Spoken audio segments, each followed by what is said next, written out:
Welcome to the deep dive. If you're like most people, the thought of buying a home, it's the largest financial decision you will likely ever make. It's thrilling, but then the reality of securing the mortgage can be, well, just completely overwhelming. It really can. It often feels like you're trying to navigate a dense financial forest and you're doing it blindfolded. Absolutely. And that mortgage payment is not just your biggest monthly expense. The loan itself is this decades-long commitment filled with all these complex terms. Oh, yeah. Amortization, variable rates, the stress test, mandatory insurance. It's a lot of jargon. It is. So our goal today is simple.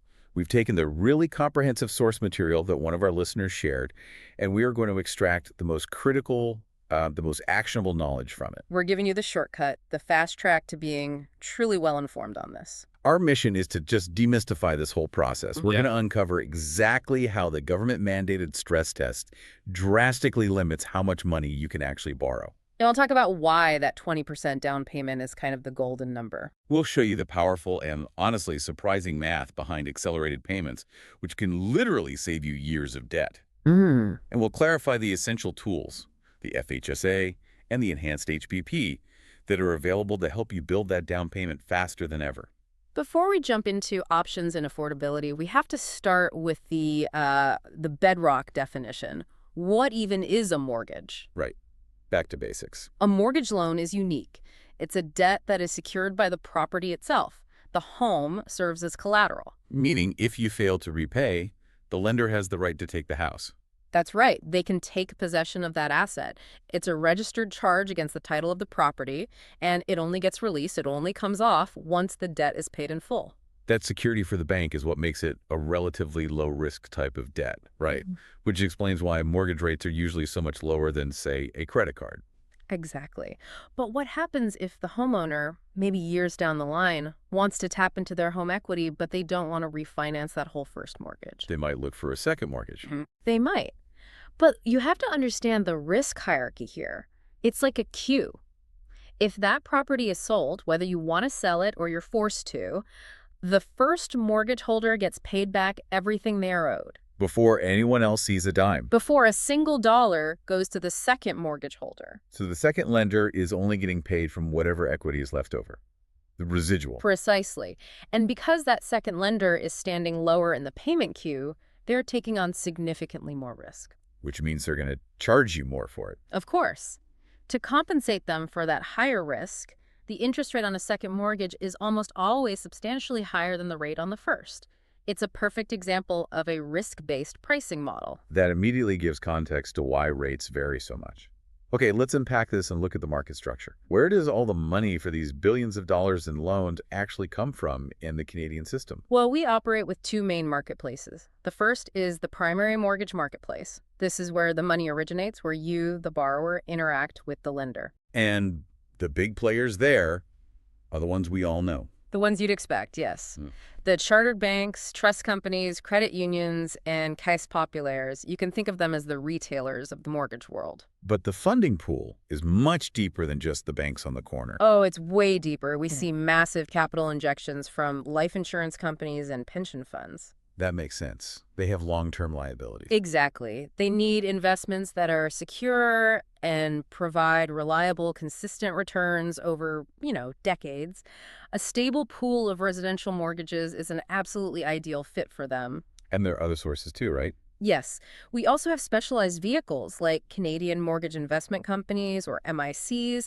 They basically pool funds from private investors to lend out. And of course, the CMHC plays a huge role, particularly in stabilizing the flow of capital for those high-ratio mortgages we'll get into. So that's the primary source, the place where new loans are born. What about the secondary mortgage market? That sounds a bit more abstract. It is, yeah. The secondary market is where existing mortgages are bought and sold. So let's say a major bank has a block of, 1,000 mortgages on their books. On their balance sheet, right. They might sell that entire block or parts of it to a massive pension fund or another financial institution. This process is often called securitization. Why would they do that? Why sell off a good asset? It all comes down to managing their capital requirements. By selling off the asset, the mortgage, they free up cash flow, and it improves their liquidity ratios. That allows them to turn around and make more new loans to new borrowers. So just to be clear for everyone listening, If I have a mortgage with Bank X and they turn around and sell it to a pension fund, does my payment schedule or my rate suddenly change? Crucially, no. Your payment terms, your interest rate, they remain completely unaffected. What usually happens is that the servicing of the loan, where you actually send your payments, that stays with the original institution. So from my perspective, nothing changes at all. The impact on you is usually invisible. But it's a necessary mechanism behind the scenes for making sure capital keeps flowing efficiently through the entire Canadian housing market. Okay, that makes sense. A very important distinction to understand. Now that we know where the capital comes from, we have to look at the first major decision point for any borrower, and that's the size of your down payment. Because that one number determines the inherent risk for the lender. And therefore, what set of rules is going to apply to you? So we're basically splitting the mortgage world into two camps here. Let's start with the one everyone is aiming for. That would be the conventional mortgage. For a mortgage to be considered conventional, the financial institution will not lend you more than 80% of the property's appraised value. Which means you, the borrower, have to come up with the other 20% as a down payment. Exactly. Hitting this 20% threshold is the simplest, most direct way to avoid a mandatory non-negotiable cost that we're about to talk about. And if you fall short of that 20%, that's when the system mandates a safety net for the bank. That's right. And that's called a high-ratio mortgage, or sometimes an insured mortgage. So if your down payment is less than 20%, it's legally classified as high ratio. Correct. And by federal law, it must be insured against you defaulting on the loan. Now, the maximum loan-to-value for these insured loans is pretty high. You can go up to 95% on the first $500,000 of the purchase price. So only a 5% down payment on that first $500,000. Right. And then it's 90% of the remainder of the price, as long as the total purchase price doesn't go over $1.5 million. This structure really points to the government trying to balance risk with, accessibility, especially for first-time buyers who just don't have decades of savings built up. It's a balancing act. But even for a high-ratio loan, there are mandatory minimum down payment requirements. And this is where it gets a little confusing for people because it's not a flat rate. Right. It's not just 5% of the total price. No, it's a tiered, progressive structure based on the property's price. And you absolutely must understand this structure if you're out there saving up. Let's lay out the federal government's minimum requirements really clearly then. On the first $500,000 of the purchase price, you need a minimum of 5%. Okay, that's the first step. Then, for the portion of the price that's between $500,000 and $1.5 million, the minimum you need jumps to 10%. So it's 10% on that middle chunk of value? And anything over $1.5 million, you're automatically required to put down 20%. That option for high-ratio insurance is completely off the table. This is so often missed. People hear 5% and think it's 5% of the total, but that's rarely true for average home prices in urban Canada today. Let's use that specific $650,000 example from the source material. It's a very common price point. Perfect. So if the purchase price is $650,000, you have to calculate it in layers. Layer 1, 5% of the first $500,000. That's $25,000. Okay. Then you look at the remaining portion. $650,000 minus $500,000 leaves you with $150,000. And on that second layer, that $150,000, you need 10%. So that's another $15,000. So you add them up. $25,000 plus $15,000. Your total required minimum down payment is $40,000. It's not 5% of $650,000, which would be $32,500. It's $40,000. That extra required $7,500 can be a massive shock for a young buyer who's scraping every last penny together. It's a huge difference. And since that $40,000 is less than 20% of the total price of $650,000, the resulting mortgage of $610,000 is definitively high ratio. Which triggers that mandatory insurance cost. And that brings us to the insurer. Yeah. The CMHC, the Canada Mortgage and Housing Corporation. They're a crown corporation, and they, along with private companies like Sagen and Canada Guarantee, provide this mortgage loan insurance. But here's the point that everyone needs to internalize. This is the critical takeaway. This insurance protects the lender against your default risk. Even though I, the borrower, am the one who has to pay the hefty premium for it. Exactly. You are paying to protect the bank's investment. And that premium is not small change. Depending on the size of your down payment, and the smaller the down payment, the higher the risk, so the higher the premium, it can range from 2.8% up to 4.0% of the total amount you borrow. It's a huge cost. On that $610,000 mortgage we just talked about, a 4% premium is over $24,000. $24,000, wow. Now, The, I guess, good news is that typically this premium is just added to your mortgage loan balance. It gets rolled in. So you don't need that $24,000 in cash right at closing. But, and this is a huge but, there's a vital cash flow destroying caveat for residents in 3 specific provinces. Yes, if you live in Ontario, Manitoba, or Quebec, the provincial sales tax, the PST, that's applied to that insurance premium cannot be added to the mortgage loan. It has to be paid up front, in cash. In cash. So if you have a $24,000 premium and the PST rate is, say, 8%, that's nearly $2,000 extra that you must have ready to pay at closing. Money that many first-time buyers just might not have realized they needed on top of their down payment and all the other closing costs. That detail is frequently a closing day shock, a very unwelcome surprise. That is exactly the kind of nuance we need to be highlighting. So we have the down payment amount, we have the insurance costs. Now the lender needs to verify where that down payment money came from. Verification is paramount. It's a huge deal for them. The down payment has to come from your own verified resources. So savings accounts, investments you cashed in, that sort of thing. And the source material is very clear. You cannot use borrowed funds. No. If you get a loan for the down payment, the entire purchase is fully leveraged. The bank will see that as an absolutely unacceptable level of risk, and they will deny the application. However, there is a huge exception, one that's become very common in today's housing market. Yeah. And that's gifts. Yes, funds gifted from immediate relatives, we're talking parents, grandparents, are perfectly acceptable, but the lender requires documentation. They need proof it's a real gift. They'll request a signed letter from the person giving the money, and that letter needs to confirm 2 things. The amount, and critically, that it is a true gift, and that no repayment is expected or required. Because if the money is expected to be paid back, it stops being equity and it becomes debt. Exactly. And that debt then has to be factored into your debt service ratios, which could potentially sink the entire mortgage qualification. It turns a helpful family gift into a financial liability on your application. Okay, let's move from the cash you need up front to the monthly capacity you need. This brings us to the great gatekeeper of Canadian mortgages, the stress test. Ah, the stress test. Introduced by OSFI back in 2018, this one rule has fundamentally changed the maximum amount of money people can borrow. And its purpose is all about systemic stability, right? That's the idea. It's designed to ensure that if interest rates rise significantly during your mortgage term, you don't default. It explicitly tests your ability to handle significantly higher payments than the ones you're actually signing up for. And they test you using something called the minimum qualifying rate, or MQR. You are not tested at the 4% rate you might be offered by the bank. No, you are tested at the higher of 2 rates. Okay, what are the 2?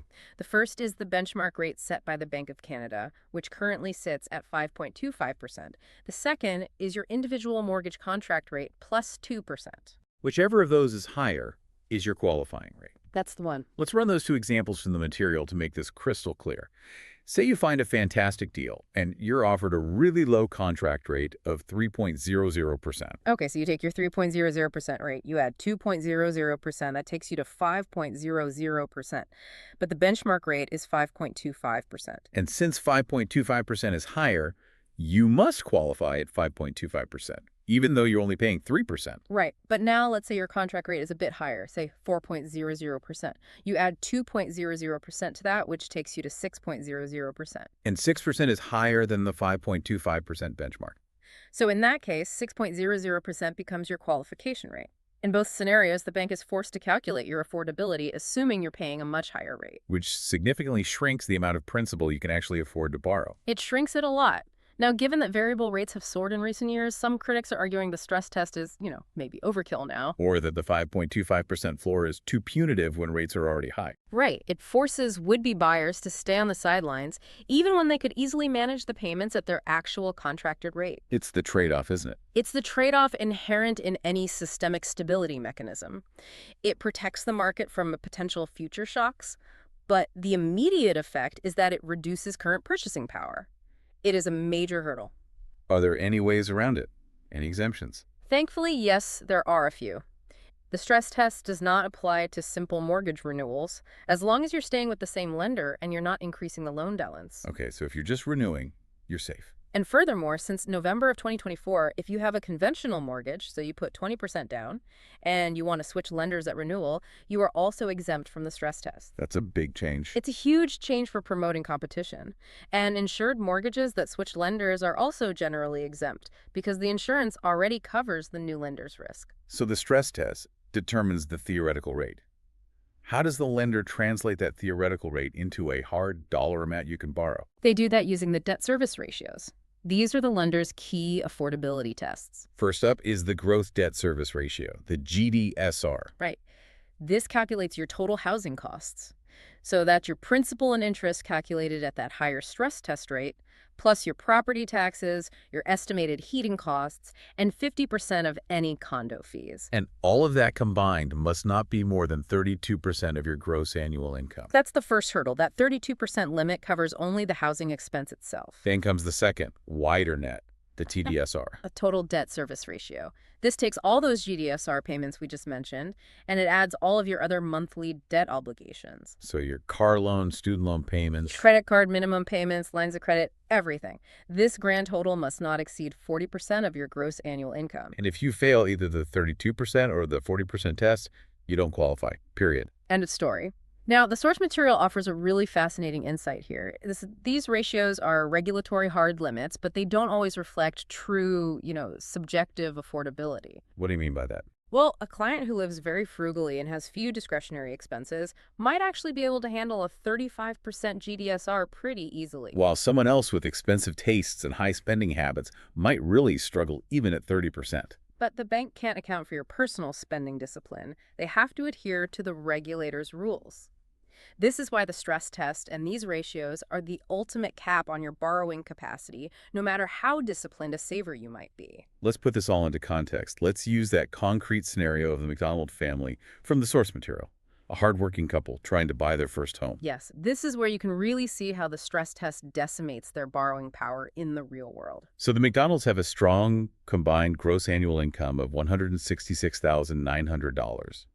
They have saved up $88,000 for a down payment. Okay, and their fixed housing costs, so not including the mortgage, are $500 a month for taxes and an estimated $333 a month for heat. And the lender, for this example, is using a 7% qualifying rate, which is higher than the 5.25% benchmark.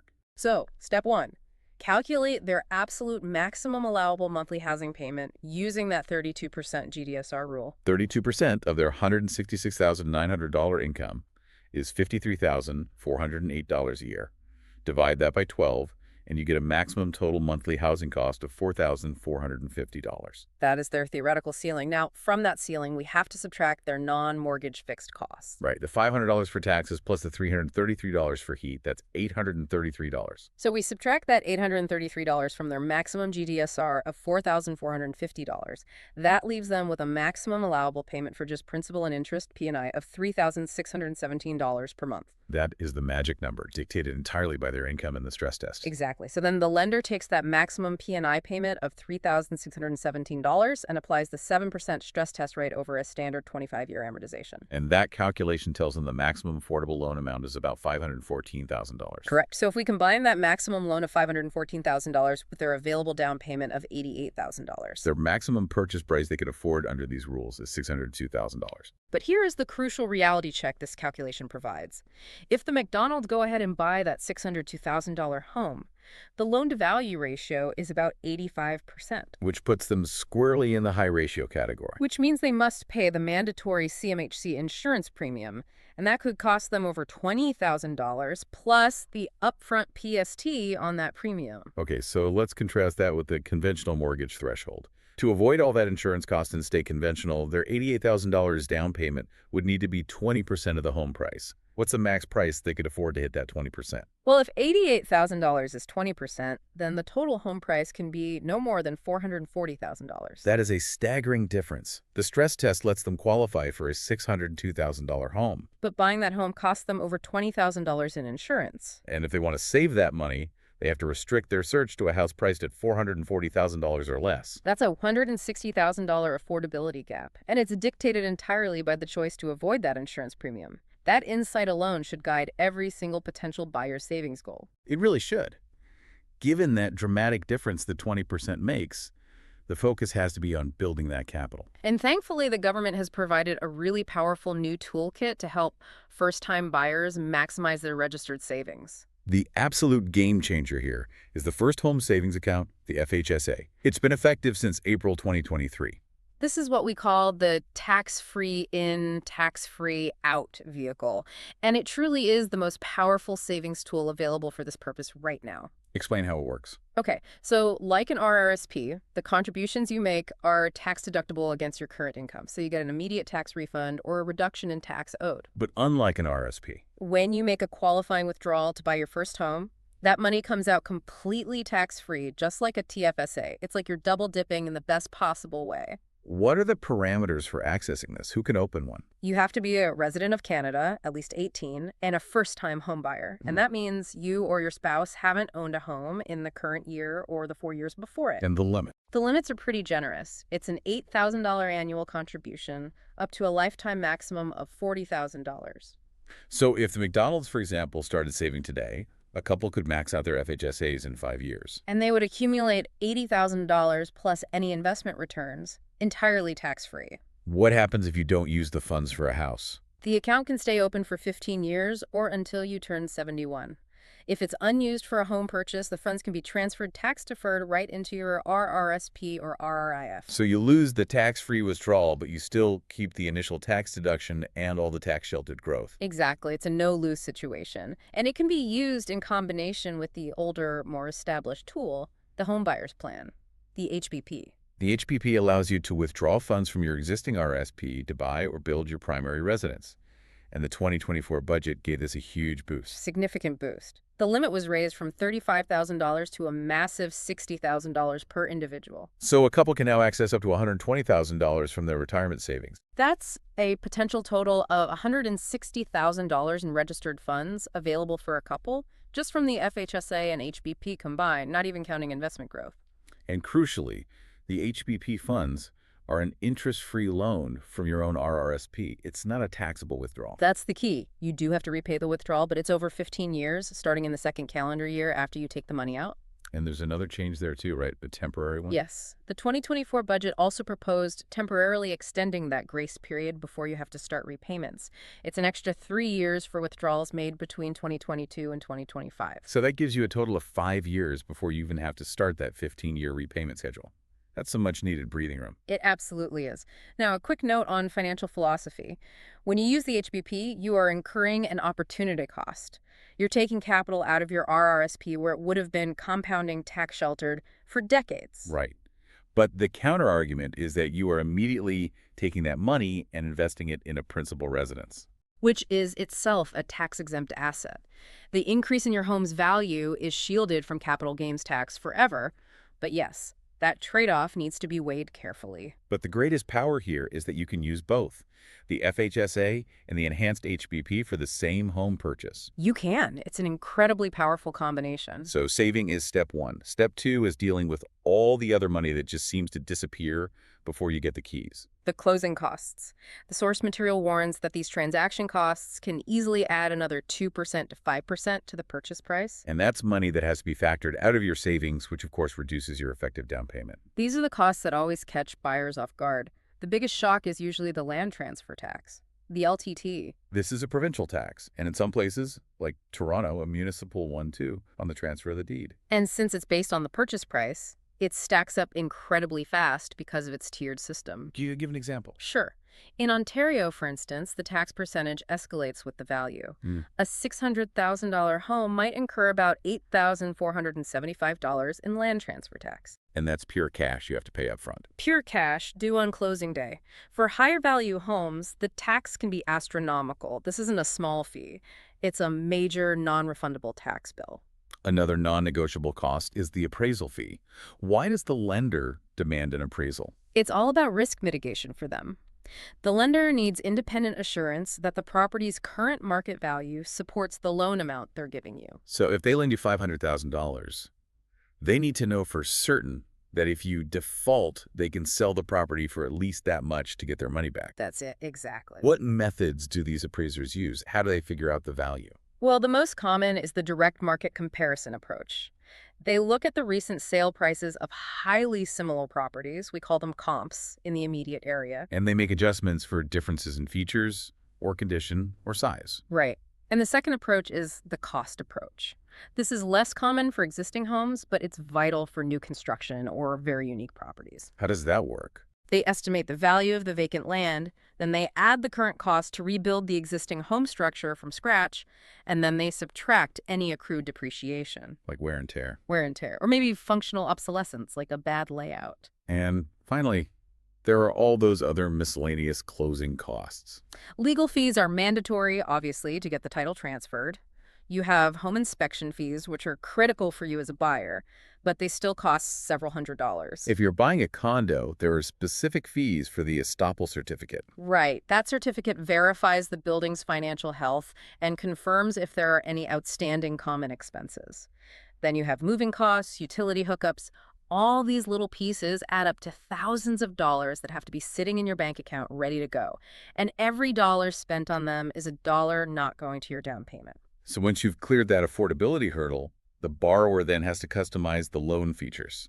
This is based on your own risk tolerance and your cash flow needs, starting with the interest rate. Right. The classic choice is the fixed-rate mortgage. This offers budgetary security. You know exactly what your payment is going to be for the entire duration of the term, no matter what the Bank of Canada does. And that stability is invaluable for precise financial planning. Then you have the flip side, the variable rate mortgage. This rate fluctuates based on the lender's prime rate. In a declining interest rate environment, this can be extremely rewarding. It can save the borrower a lot of interest. But as we've seen recently, in a rising rate cycle, the payments can soar. They can. The source material rightly advises that if you opt for variable, you should be risk tolerant. And, more importantly, you should always maintain a payment cushion. Don't borrow right up to your absolute maximum limit. Because when rates rise, that cushion is your only safety net. It is. The market has also developed some flexible options in between. There's the capped variable rate. So it fluctuates, but only up to a certain point. Exactly. It gives you the potential benefit of falling rates, but with the security of a prescribed ceiling, ensuring your payment won't go past a certain point. And then there are convertible options, which are incredibly popular. A convertible option lets you lock in, right? You can convert from a variable or a short-term fixed rate to a longer-term fixed rate at any time. Usually without penalty after the first year, yes. This is ideal if you think rates might drop in the short term, but you want the ability to lock in that security if, inflation fears return. Okay, next we have to clearly define the twin concepts that govern the length of your debt: amortization and term. These are so frequently confused, but they are absolutely not interchangeable. The amortization is the total time required to pay off the entire loan balance, usually 25 years in Canada. Right, though it can go up to 30 years for conventional mortgages if you have 20% down or more. Right. The term is the much shorter period, typically 3 to 5 years, during which your specific interest rate is fixed or variable. So at the end of the 5-year term, you have to renew the mortgage at whatever the rates are at that time. Or you have to pay off the remaining principal, which is known as the balloon payment. The amortization clock just keeps ticking regardless of how many times you renew the term. And the 2024 budget introduced a major break for first-time buyers on that amortization length. It did, yeah. Recognizing the crushing affordability crisis, the government announced an extension to 30 years for insured mortgages. But there are some catches. It's only for first-time buyers purchasing a newly built home. Right. This starts in August 2024, and then it expands its eligibility a bit in December 2024.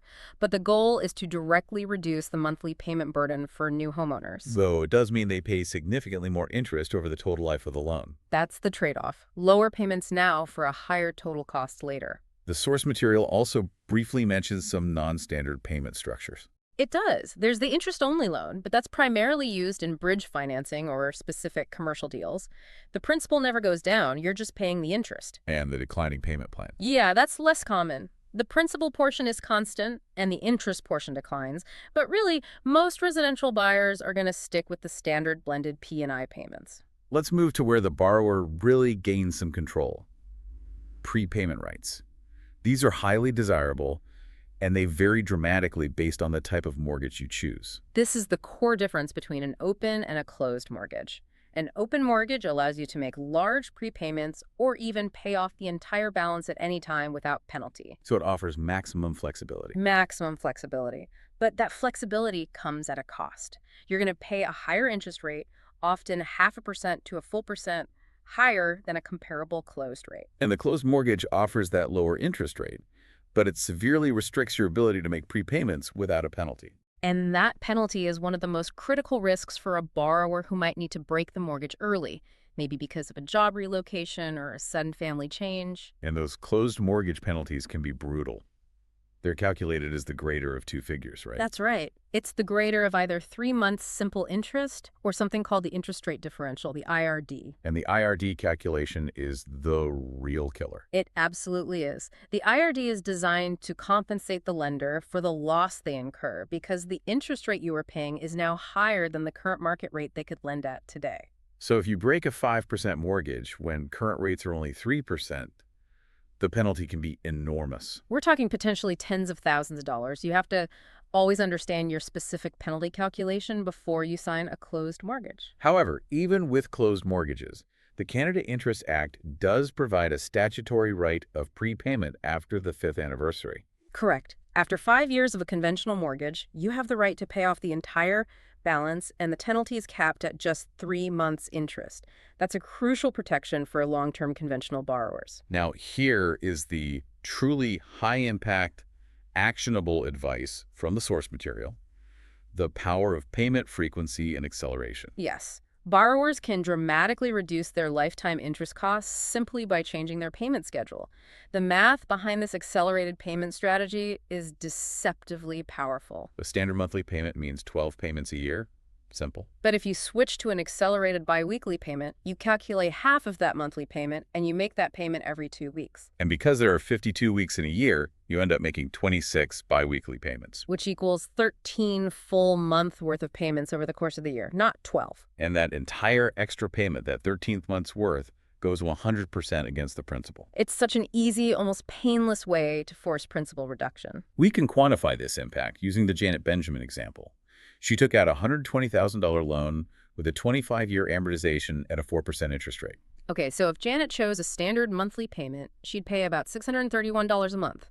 Over 25 years, she'd pay nearly $70,000 in interest. But by simply switching to an accelerated weekly payment of $158, which is just a tiny fractional increase each week, what happens? She immediately reduces her total interest costs by nearly $10,000. And the timeline impact is maybe even more compelling. It is. Instead of paying the mortgage off in 25 years, she pays it off in 21.7 years. Shaving 3 years and 3 months off a 25-year debt is a massive change in your financial freedom. And it's achieved just by structuring the payments a little differently.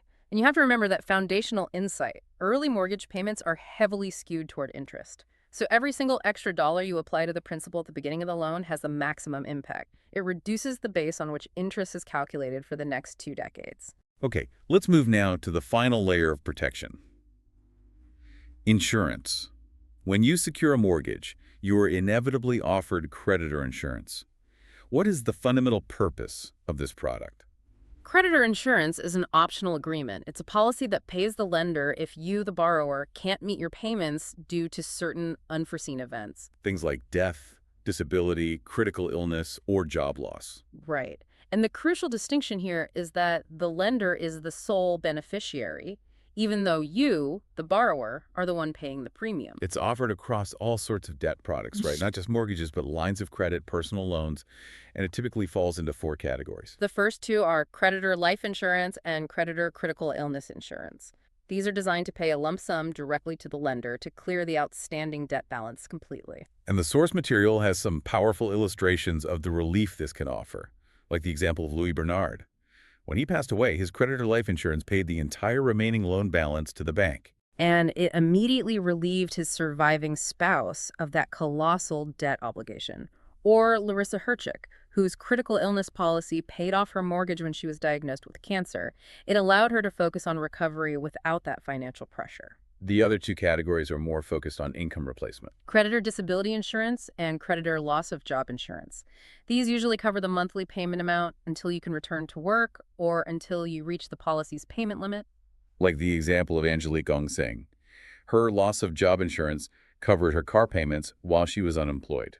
And it's interesting to note that once she was reemployed, she later lost her second job but was eligible for benefits again because she had passed the 24-month requalification period. So it's not a one-and-done type of coverage. Not always. But it is worth noting that disability coverage requires comprehensive medical documentation showing you're unable to work, and it often comes with a 60 or 90-day waiting period before benefits even begin. It's not an immediate cash injection. Now, we absolutely have to address the major disadvantages of creditor insurance because this is where many listeners can make a much more financially flexible choice. Yes.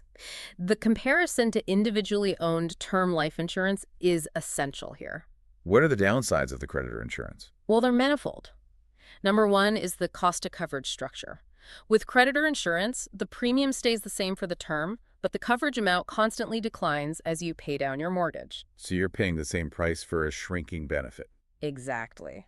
Term life, on the other hand, offers level coverage and a level premium for the whole term, whether it's 10, 20, or 30 years. Yeah, what's number two? Control and flexibility. When creditor insurance pays out, the money goes directly to the lender. It must be used to pay off that mortgage, eliminating that specific debt. Whereas with term life, the funds are paid to your designated beneficiary, your spouse, your kids. Right. And they can use that lump sum strategically. They could pay off the mortgage, sure, but they could also cover funeral expenses, replace lost income, or invest it to generate future income. That flexibility is invaluable. And the third major issue is portability. Huge issue. Creditor insurance is tied to that specific debt with that specific lender. If you switch financial institutions at renewal to get a better rate, your creditor insurance usually just evaporates. So you're forced to reapply. You have to reapply. And now you're older, maybe you're less healthy, you could even be uninsurable.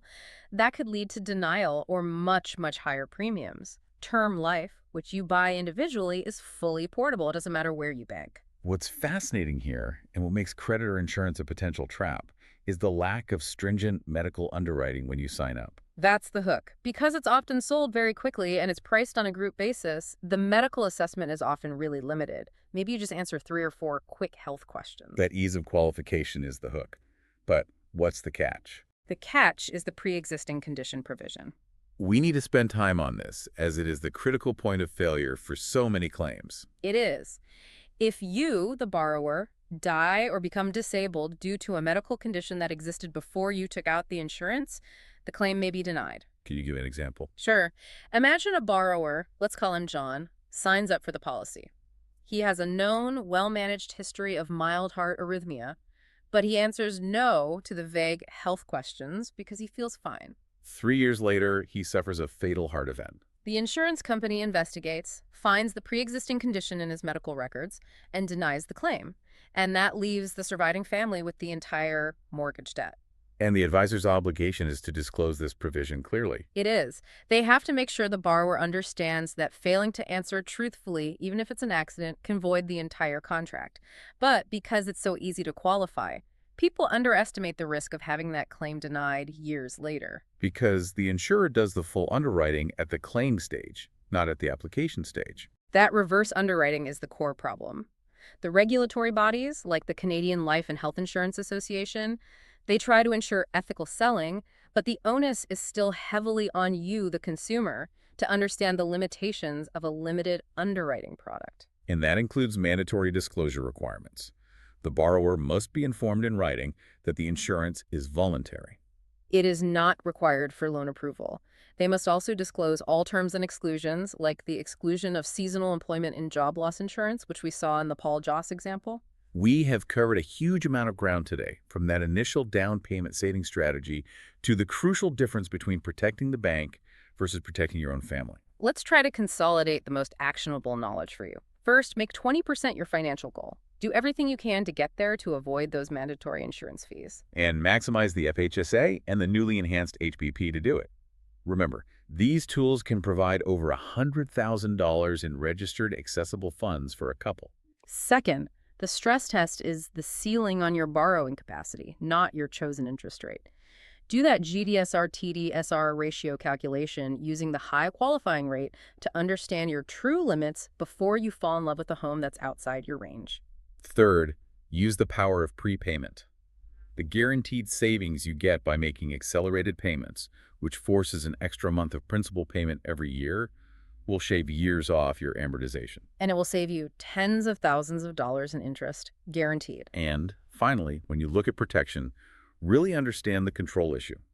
Term life insurance protects your designated beneficiaries with maximum flexibility, while creditor life protects the lender.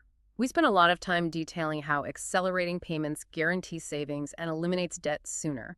And this brings us back to one of the most important questions in personal finance, one we really want you to mull over. And that's the question of opportunity cost. Right. If you have extra capital, say you get a $10,000 bonus, should you apply it directly to your mortgage, or should you invest it in an RRSP or a TFSA? Remember what you said earlier.